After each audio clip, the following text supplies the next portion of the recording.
Vamos orar ao nosso Deus. Pai querido que estás nos céus, aqui estamos mais uma vez na Tua presença. Derrama sobre mim e os meus irmãos o Espírito Santo para que ao abrirmos a Tua palavra, para estudarmos sobre o Evangelho eterno e as 3 mensagens angélicas, o Espírito Santo traga luz para todos nós. É em nome de Jesus que pedimos. Amém. As 3 mensagens angélicas estão em Apocalipse capítulo 14. Queridos, eu posso dizer que as 3 mensagens angélicas é um sermão escrito pelo próprio Jesus e dado para os 144.000 pregarem a todas as nações, tribos e línguas. É muito importante, queridos, nós entendermos o tempo em que devem ser proclamadas essas 3 mensagens angélicas intimamente ligadas ao assunto dos 144.000. Não tem como você separar uma coisa da outra, porque o grupo dos 144.000 é apresentado em Apocalipse 14, versos 1 até o verso 5. E então Jesus mostra o sermão que eles devem pregar a todas as nações. Este sermão traz uma mensagem impopular, tão impopular que muitos preferem não pregar. Neste livro, A Mão de Deus ao Leme, escrito pelo pastor Enoque de Oliveira, ele conta a história de Dudley Kenwright. Foi um dos mais eloquentes pregadores adventistas no início da igreja. Numa noite de domingo, depois que Dudley Kenwright pregou para um auditório de 3.000 pessoas, ele voltou para casa acompanhando o seu amigo Reeves, que era um professor. E na conversa entre os dois, Reeves agradeceu a linda mensagem pregada por Kenwright naquela noite de domingo, e então Kenwright, depois de um tempo pensativo, ele disse para Reeves: sabe, Reeves, eu poderia ser um grande pregador se a mensagem adventista não fosse tão impopular. Queridos, Kenwright entendeu que as 3 mensagens angélicas eram uma mensagem impopular. E elas realmente são impopulares. Porém, queridos, Reeves, surpreendido, disse para Kenwright: a mensagem fez de você aquilo que você é. E o dia em que você deixar de pregar essa mensagem, voltará ao mesmo lugar onde ela o encontrou. Infelizmente, Kenwright deixou de pregar a mensagem, abandonou a igreja. E os seus últimos anos foram anos vividos em humilhações, angústias econômicas e atrozes padecimentos físicos. E foi no dia 12 de maio de 1919 que, após um rosário de aflições e desenganos, Kenwright faleceu, longe de Deus, separado da igreja. Queridos, a mensagem dos 3 anjos, ela é sim impopular, mas Deus nos incumbiu de pregá-la ao mundo. Podemos dizer que estas mensagens são os últimos apelos de Deus para a humanidade. A pregação das 3 mensagens angélicas é descrita aqui em Apocalipse 14 e o verso 7 com uma grande voz, dizendo com grande voz. Queridos, esta é uma mensagem poderosa para ser anunciada ao mundo todo. Deus tem uma estratégia, eu posso chamar de a estratégia divina para pregar o Evangelho eterno ao mundo todo em pouco tempo. Num curto espaço de tempo, o Evangelho será levado a todas as nações, línguas e povos. Como isso pode acontecer? Queridos, quando acontecer o grande tremor de terra anunciado no 6º selo, nós temos que entender que os sinais anunciados no 6º selo têm dupla aplicação. Aplica-se ao início do juízo dos mortos, preparando o mundo para o início do juízo dos mortos em 1844, mas se aplica muito mais diretamente agora, anunciando ao mundo a chegada do juízo dos vivos. Queridos, o juízo dos vivos, o selamento do povo de Deus com o selo do Deus vivo e o selamento dos ímpios com a marca da besta, isto não vai ocorrer de uma forma secreta ou no anonimato. Deus fará um estardalhaço nos céus e na terra, preparando o mundo para este grande acontecimento. Por isso, Apocalipse 6, versos 12 em diante, fala de um grande tremor de terra. Vai acontecer de novo? Sim, queridos, um grande tremor de terra preparará o mundo para a chegada do juízo dos vivos, e o escurecimento do sol, de novo, e da lua, de novo, e a queda das estrelas, novamente, e ilhas e montes se movendo dos seus lugares. E, queridos, o mundo todo estará sendo preparado para receber a mensagem. O que está para acontecer? A mensagem que os 144 mil terão para proclamar ao mundo é: chegou a hora do juízo dos vivos. O mundo estará preparado para esta mensagem. Em questão de um curto espaço de tempo, o mundo todo estará interessado em saber o que está por acontecer. Os sinais catastróficos anunciados no sexto selo preparam o mundo para o decreto dominical. Neste período, o mundo estará num estado caótico. E, queridos, o mundo estará em crise financeira, moral e espiritual. E então o mundo estará sim preparado para receber as mensagens angélicas.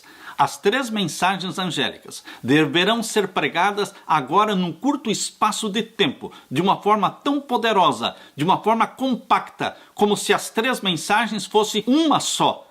Por isso, aparece lá em Apocalipse capítulo 18, verso 1 até o verso 4, o 4º anjo, poderoso, que ilumina a terra toda.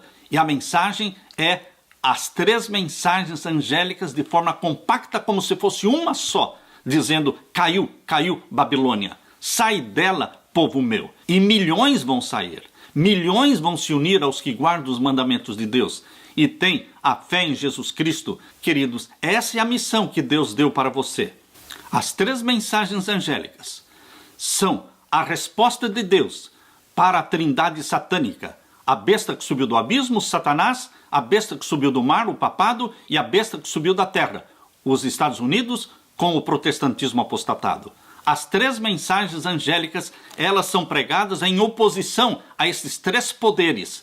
Queridos, essa é uma mensagem impopular? Sim, mas é a missão que Deus deu para você. Aleluia, porque Cristo virá em breve. A primeira mensagem angélica. Abra sua Bíblia e vamos ler então Apocalipse capítulo 14, versos 6 e 7. E vi outro anjo voar pelo meio do céu, e tinha um evangelho eterno, para o proclamar aos que habitam sobre a terra, e a toda nação, e tribo, e língua, e povo. Evangelho eterno. Queridos, o evangelho eterno não prega somente a salvação em Jesus Cristo. O Evangelho Eterno prega também a obediência a Jesus Cristo. O Evangelho Eterno prega também o juízo celestial, quando todos deverão passar pelo juízo no tribunal de Cristo. Este juízo celestial, que começou em 1844, exatamente no final dos 2.300 anos de Daniel capítulo 8 e o verso 14, até 2.300 tardes e manhãs, e o santuário será purificado.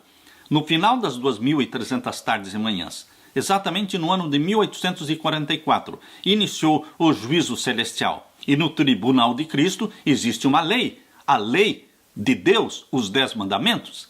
Ali Jesus Cristo é o juiz, porque é ele quem abre o livro selado com 7 selos. E ali Jesus Cristo também é o advogado, porque Jesus é o advogado junto ao Pai. Vocês sabem que o juízo é um assunto que pouco se prega. Pouco se fala sobre o juízo celestial, mas este é o Evangelho eterno. É fácil pregar sobre a salvação em Jesus Cristo, mas nós temos que pregar também sobre a obediência a Jesus Cristo e o juízo que nos aguarda. O juízo dos mortos já começou em 1844. O juízo dos vivos vai iniciar. Quando?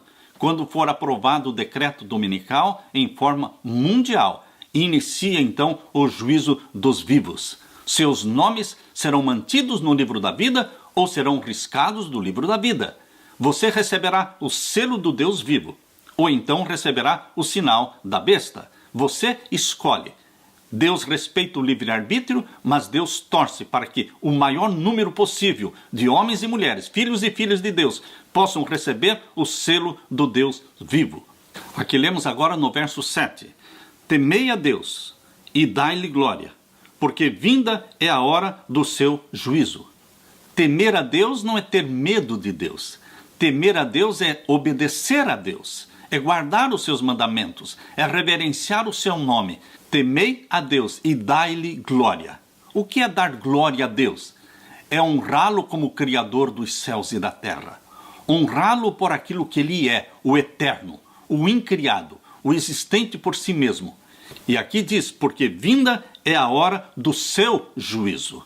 Queridos, em 1844 iniciou o juízo dos mortos, mas na realidade a Bíblia chama de o juízo de Deus. Chegou a hora do seu juízo. Deus, o Pai, foi acusado por Satanás lá no céu. Por isso que Satanás foi expulso do céu. Jesus Cristo se levantou em defesa do Pai, expulsou a Satanás do céu, mas as acusações de Satanás ficaram em pé, ficaram na mente dos anjos. E Jesus Cristo, ao nascer da Virgem Maria, ele veio ao mundo para revelar o Pai, para destruir as acusações de Satanás. Mediante a vida de Jesus, seus 33 anos na terra, ele mostrou quem é o Pai, porque ele disse, eu vim revelar o meu Pai. Quem vê a mim, vê o Pai. Jesus Cristo veio mostrar o caráter de amor, de misericórdia do Pai. Por isso, Jesus Cristo, ao morrer, ressuscitou e subiu ao céu para ser digno de abrir o livro selado com 7 selos e reivindicar o caráter do Pai, reivindicar a justiça do Pai, mostrar que a lei de Deus é santa, justa e boa. Por quê? Porque Deus é santo, justo e bom. No juízo celestial, Jesus defende o Pai, usando a própria vida dele, de Jesus, que viveu em plena obediência aos mandamentos do Pai. Queridos, mas Jesus Cristo usa também lá no juízo celestial a sua vida, a minha vida, nossa vida de obediência, nossa vida de submissão a Deus. Ele nos usa como respostas às acusações de Satanás. Assim como usou Jó, ele usa também Daniel, usa também João Batista. Queridos, no juízo celestial, os argumentos de Jesus são vidas que foram vividas em obediência, em submissão. Homens e mulheres que negaram-se a si mesmos, crucificaram o eu e se submeteram à vontade do Pai. Estas vidas são usadas no juízo celestial em defesa da lei de Deus que é santa, justa e boa, e cala a boca de Satanás. Por isso Satanás odeia os mandamentos de Deus, porque através da obediência aos mandamentos de Deus está se provando que Satanás é mentiroso, que as acusações feitas contra o Pai são falsas e que Jesus Cristo, não somente ele, Jesus, mas também os irmãos de Jesus que vivem na terra, estão provando diante do mundo e do universo que é possível sim ser salvo por Jesus Cristo e viver em obediência a ele e guardar os mandamentos de Deus. Aleluia! Por isso diz aqui, vinda é a hora do seu juízo. E adorai aquele que fez o céu e a terra e o mar e as fontes das águas. A primeira mensagem angélica está intimamente relacionada àquele que criou céus e a terra. O criacionismo. Contra o evolucionismo. O criacionismo levanta sua voz, dizendo que existe um Criador para os céus e para a terra, que criou a terra numa semana literal de 6 dias, e no 7º dia descansou, abençoou e santificou, tornando o 7º dia o memorial da criação. Queridos, na primeira mensagem angélica, Deus está chamando a atenção do mundo para o Criador dos céus e da terra. É o criacionismo que está sendo pregado ao mundo, contra o evolucionismo. O mundo não surgiu por acaso. O mundo não surgiu de uma explosão. Não, queridos. O mundo surgiu de um plano feito por uma mente inteligente que se chama Deus. Ele criou, ele planejou e executou a criação numa semana literal de 6 dias e estabeleceu o 7º dia como santo dia de repouso. Por isso a Bíblia diz em Gênesis capítulo 2, versos 1 ao verso 3, que Deus descansou, abençoou e santificou o 7º dia. Aqui você vê no capítulo 14 de Apocalipse e o verso 7, dizendo com grande voz, temei a Deus e dai-lhe glória, porque vinda é a hora do seu juízo, e adorai aquele que fez o céu, a terra, o mar e as fontes das águas. Quando você lê esta frase no finalzinho da primeira mensagem angélica, a sua mente é levada para o 4º mandamento da lei de Deus, que diz, porque Deus em 6 dias fez os céus, a terra e o mar, e ao sétimo dia descansou. Portanto, o Senhor abençoou o sétimo dia. Queridos, o quarto mandamento da lei de Deus está embutido, está incluso aqui na primeira mensagem angélica, porque não tem como você obedecer a Deus, adorar a Deus e guardar o domingo. Não, queridos. O domingo é símbolo do evolucionismo. O domingo é um símbolo de um movimento que não crê que Deus criou o mundo numa semana de 6 dias literais e descansou no sétimo dia. O domingo é uma rebelião contra a obediência a Deus e a guarda dos seus mandamentos. O domingo, como dia santificado, é uma rejeição de Deus como Criador dos céus e da terra. Tivessem todos os homens e mulheres na terra observado o sétimo dia da semana semanalmente, não teria existido espaço para o evolucionismo. Não teria existido espaço para Charles Darwin. Queridos, nós não viemos do jardim zoológico, nós viemos do jardim do Éden. Nossos antepassados não foram chimpanzés. Nossos antepassados foram Adão e Eva, criados à imagem e à semelhança de Deus. Queridos, é isso sim que a primeira mensagem angélica está sendo pregada. Este é o Evangelho eterno, que fala da salvação em Jesus, mas fala também da obediência a Ele e do juízo celestial. A primeira mensagem angélica é um chamado mundial para adorarmos o Criador. E a Igreja Adventista do Sétimo Dia é sim o maior movimento criacionista do mundo. Queridos, levantem essa bandeira. Criacionismo. Deus criou. Nós viemos do jardim do Éden, não do jardim zoológico. Fomos feitos à imagem e à semelhança do nosso Deus. E Jesus Cristo, através da sua morte, Jesus Cristo, através do Espírito Santo habitando em você, Ele pretende, Ele quer, Ele deseja restaurar em você esta imagem divina, esta semelhança divina com a qual nós fomos criados, mas que o pecado destruiu.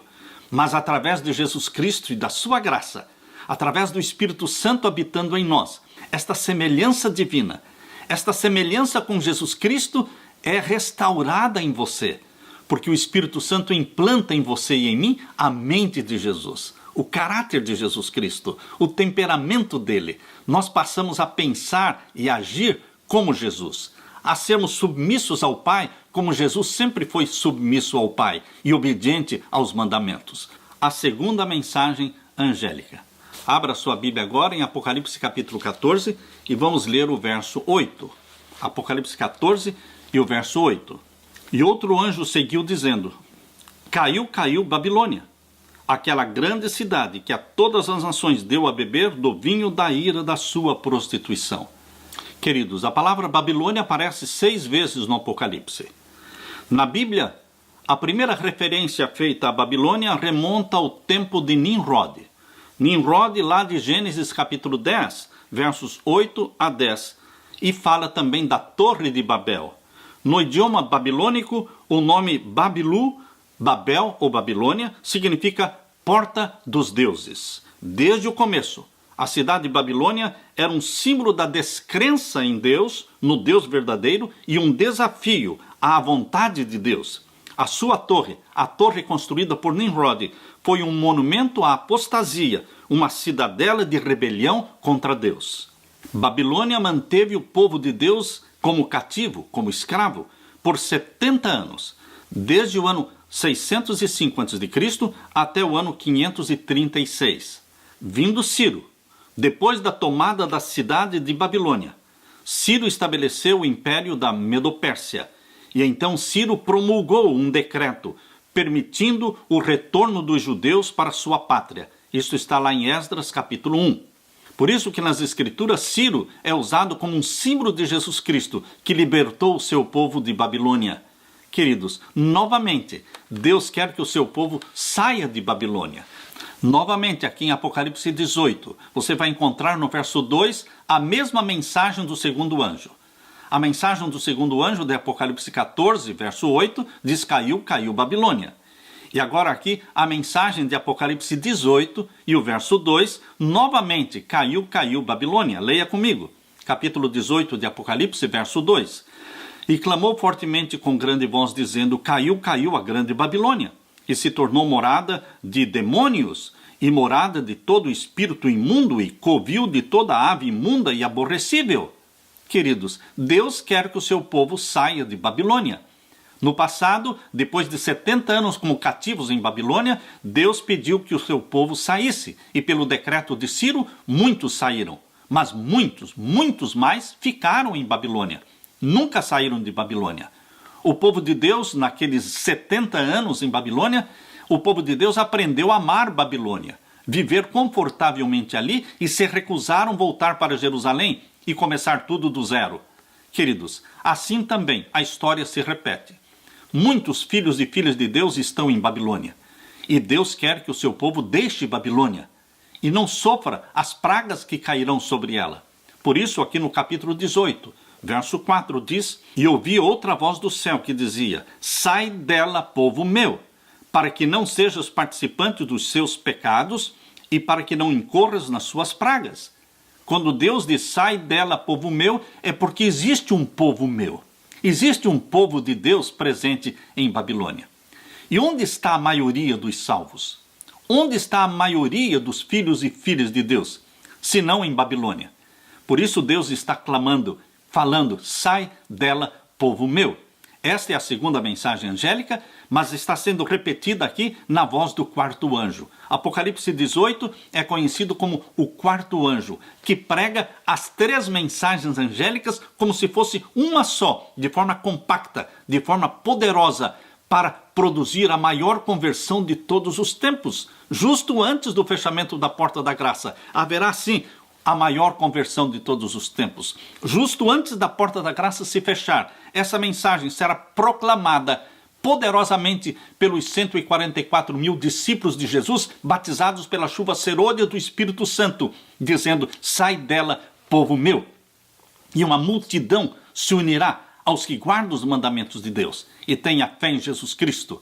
Deus está preparando um povo para a segunda vinda de Jesus. E você, meu querido irmão, e eu, fazemos parte desse povo, deste remanescente, que vai sim pregar as mensagens angélicas para a conversão da grande multidão. Queridos, agora no tempo do fim, Babilônia está unindo o mundo todo, fazendo um sincretismo religioso. O maior acordo feito nos últimos dias é o documento assinado pelo Papa Francisco e o líder do islamismo lá nos Emirados Árabes. Queridos, foi criado ali um logo.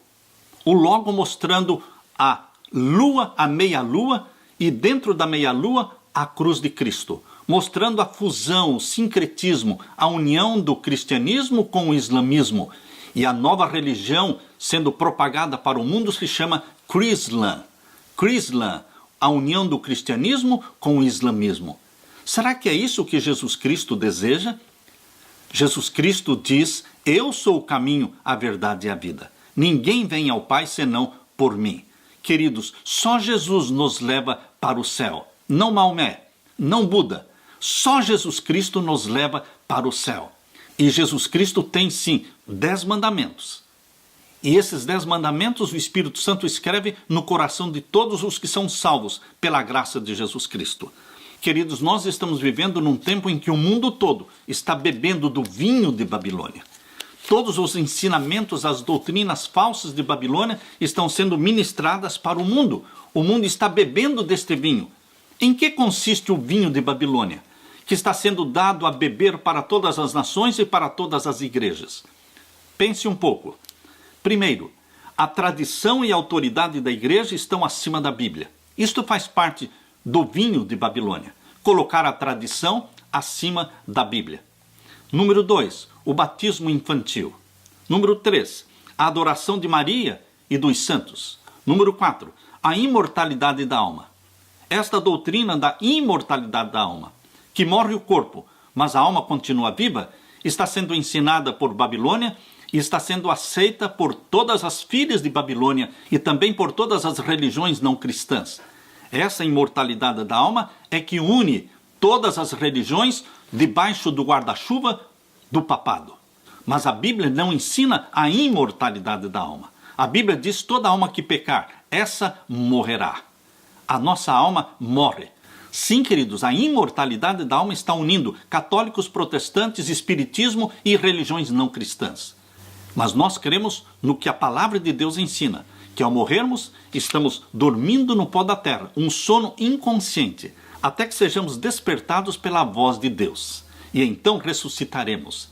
Queridos, na volta de Jesus, todos os mortos em Cristo serão ressuscitados. Número 5, a missa e a transubstanciação.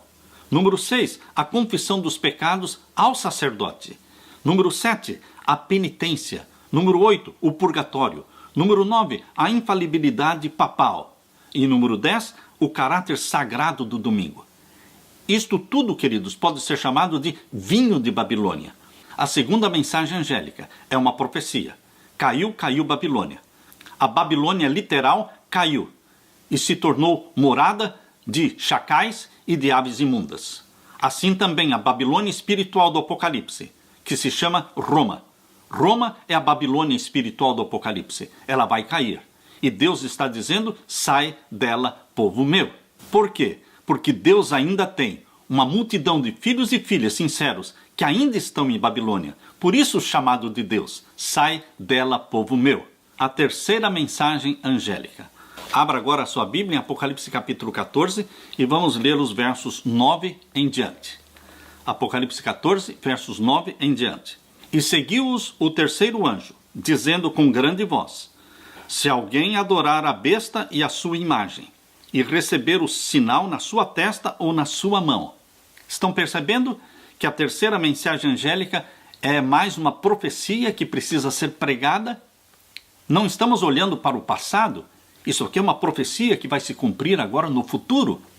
O mundo todo, sim, vai ser convidado a adorar a besta que subiu do mar, o poder papal, e a imagem da besta, que é os Estados Unidos da América do Norte. Esses dois poderes se unem, fazendo uma dobradinha, uma parceria para o domínio mundial. E, portanto, queridos, a terceira mensagem angélica está dizendo: se alguém adorar a besta, o poder papal, e a sua imagem, os Estados Unidos da América do Norte, que é este poder político e militar, que é usado em toda a sua plenitude para impor diante do mundo a adoração ao papado.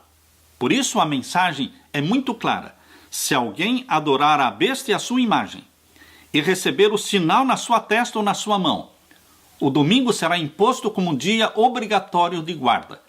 Aqueles que não guardarem o domingo não poderão nem comprar e nem vender. É assim que diz lá em Apocalipse capítulo 13.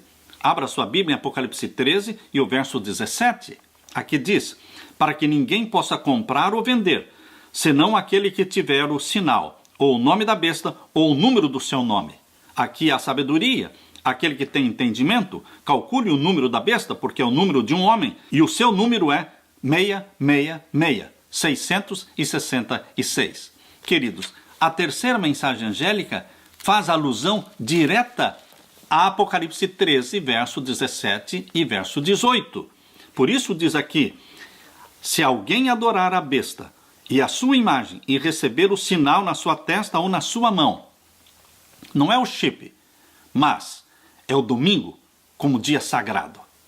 Aqueles que se recusam a guardar o santo dia do Senhor, o santo sábado, o sétimo dia da semana, e se submetem ao papado, obedecendo e guardando o primeiro dia da semana, no lugar do sábado, estes estarão recebendo o sinal da besta. Aqueles que recebem o sinal da besta, aqueles que decidem guardar o domingo, livre e espontaneamente por convicção mental, recebem então o sinal como que sendo colocado na testa. Porém, aqueles que conscientemente sabem que o domingo não é o dia de guarda, que o dia santo do Senhor é o sábado, o sétimo dia da semana, mas por medo das perseguições, por medo da morte, por medo de não poder comprar e nem vender, eles aceitam guardar o primeiro dia da semana, então eles recebem o sinal na mão. Queridos, é isso que a palavra de Deus está dizendo.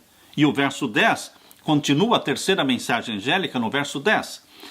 Também o tal beberá do vinho da ira de Deus. Aqueles que beberem do vinho de Babilônia, eles vão beber do vinho da ira de Deus. Eu não quero. Eu não quero beber do vinho de Babilônia e também não quero beber do vinho da ira de Deus. porque a ira de Deus se manifestará nas 7 últimas pragas. Também o tal beberá do vinho da ira de Deus que se deitou, não misturado no cálice da sua ira. Os juízos de Deus virão sem misericórdia. A porta da graça estará fechada quando as 7 últimas pragas forem derramadas. Não haverá misericórdia. Somente os que têm o selo do Deus vivo serão poupados, abençoados, sustentados. Mas, queridos, os que têm o sinal da besta beberão da ira de Deus, que se deitou, não misturada no cálice da sua ira, e serão atormentados com fogo e enxofre, diante dos santos anjos e diante do Cordeiro. A mensagem está muito clara, queridos. Não é uma mensagem popular, não é uma mensagem agradável, mas é uma mensagem pura e verdadeira. E as doutrinas puras e verdadeiras de Jesus estão aqui em Apocalipse capítulo 14, verso 12. Lembre-se que Apocalipse 14, verso 12 faz parte da terceira mensagem angélica. Aqui diz: aqui está a paciência dos santos. Aqui estão os que guardam os mandamentos de Deus e a fé de Jesus. Esta é a doutrina pura e verdadeira de Jesus, que todos devem abraçar. Aceitar a Jesus Cristo como Salvador. E depois de salvos em Jesus Cristo, podermos, pelo poder do Espírito Santo que em nós habita, obedecer os mandamentos de Deus. Ninguém consegue obedecer os mandamentos de Deus sem que o Espírito Santo esteja habitando em você, sem que o Espírito Santo escreva os mandamentos de Deus na nossa mente e grave-os no nosso coração. Por isso, queridos, o povo de Deus é caracterizado por esses 2 sinais, 2 características: a fé em Jesus e a obediência aos mandamentos de Deus. Nesse tempo, queridos, em que homens e mulheres salvos em Jesus Cristo, submissos a Jesus Cristo, se negam a adorar a besta e a imagem da besta, se negam a receber o sinal da besta, neste tempo haverá perseguição. Neste tempo, alguns mártires derramarão o seu sangue em testemunho de Jesus. Por isso diz ainda no verso 13. Lembre-se que Apocalipse 14, verso 13 ainda faz parte da terceira mensagem angélica. E o verso 13 diz assim: e ouvi uma voz do céu que me dizia: escreve, bem-aventurados os mortos que desde agora morrem no Senhor. Desde o momento em que a terceira mensagem angélica estiver sendo pregada, desde o momento em que o decreto dominical for aprovado mundialmente e iniciar uma perseguição contra os que guardam os mandamentos de Deus, no momento em que você não puder nem comprar e nem vender, porque simplesmente ama Jesus e guarda os mandamentos de Jesus, nesse tempo alguns morrerão como mártires. Por isso diz o verso 13: e ouvi uma voz do céu que me dizia: escreve, bem-aventurados os mortos que desde agora morrem no Senhor. Por quê? Sim, diz o Espírito, para que descansem dos seus trabalhos. Ó, queridos, os que morrem em Cristo Jesus descansam dos seus trabalhos. Seus nomes estão escritos no livro da vida. E aqui diz para que descansem dos seus trabalhos e as suas obras os sigam. Porque mesmo depois de mortos, as boas obras, a submissão, a obediência desses filhos de Deus que morreram como mártires, estas boas obras deles continuam vivas, falando e convertendo outras pessoas. Pelo testemunho deles, muitos outros serão convertidos. Por isso diz aqui, para que descansem dos seus trabalhos e as suas obras os sigam. Queridos, depois do verso 13, aparece agora no verso 14. E o que aparece aqui no verso 14, de Apocalipse 14, verso 14? E olhei, e eis uma nuvem branca, e assentado sobre a nuvem um semelhante ao Filho do Homem, que tinha sobre a sua cabeça uma coroa de ouro, e na sua mão uma foice aguda. Justo logo após a pregação da terceira mensagem angélica. Lembre-se, este é o último apelo de Deus para a humanidade. E depois Jesus Cristo voltará. Quando Jesus Cristo voltar sobre as nuvens do céu, ele virá para colher a seara, recolher os bons frutos, recolher o trigo para o céu. Você e eu somos filhos de Deus, o trigo do nosso Pai Celestial, que seremos recolhidos para o céu. E o joio será recolhido para ser queimado no lago de fogo e enxofre. Por isso o verso 15 diz: E outro anjo saiu do templo, clamando com grande voz ao que estava sentado sobre a nuvem: Lança a tua foice e cega. É já vinda a hora de cegar, porque já a seara da terra está madura. E aquele que estava sentado sobre a nuvem meteu a sua foice à terra, e a terra foi cegada. Cegar é colher. Colher os filhos de Deus para o céu, para a vida eterna, e ajuntar os maus para o lago de fogo e enxofre. Queridos, esta é uma decisão que cada um terá que fazer conscientemente. Pense um pouco, queridos. Os 12 discípulos de Cristo, batizados pela chuva temporã do Espírito Santo, revolucionaram o mundo daquele tempo no primeiro século.